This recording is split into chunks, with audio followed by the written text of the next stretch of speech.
mga kapuso, living the dream si Tom Rodriguez na talagang ini-enjoy ang pagganap bilang si Gargan sa Encantadia Chronicles Sangre. At extra special nga raw ang serye para kay Tom dahil minsan na niya naisama sa set ang kanyang #1 fan. Ichichika yan ni Nelson Canlas. Akin ang nakita ang katapusan ng buhay. Dumating na ang pinakamadilim na yugto ng Encantadia.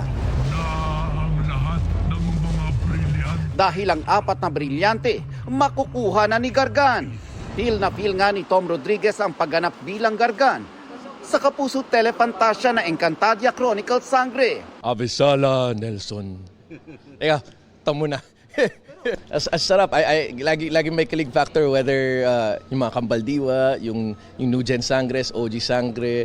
Every time I get to have scenes with them, lagi may kilig factor. So it's cool. Kasi before, viewer ako nung 2016, ngayon I get to be part of the lore somewhat. I feel blessed. I get to na trabahong matatawag. Yeah, na kahit sa costume ni Gargan may kilig factor na wow, trabaho to. Meanwhile nung junior high kami or kahit nung nasa teatro ako, lalaro kami ng Dungeons and Dragons, mga board games. Hindi kami bayad sa ganun, pero dito bayad ako to role play, to embody another character. That's a blessing. Spoiler alert!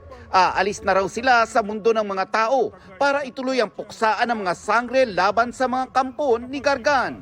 Andito pa kami sa mundo ng mga tao pero susugod na kami sa Encantadia. Maghahati ka na ng sa aking pinakamumuhiang lupain.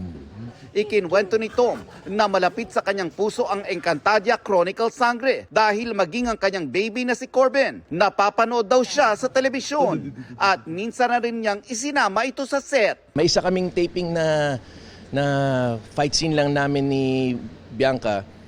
So I asked if I could have my family see it para they get a glimpse of what I do. Nakita niya ako for the first time in person, usually sa FaceTime lang.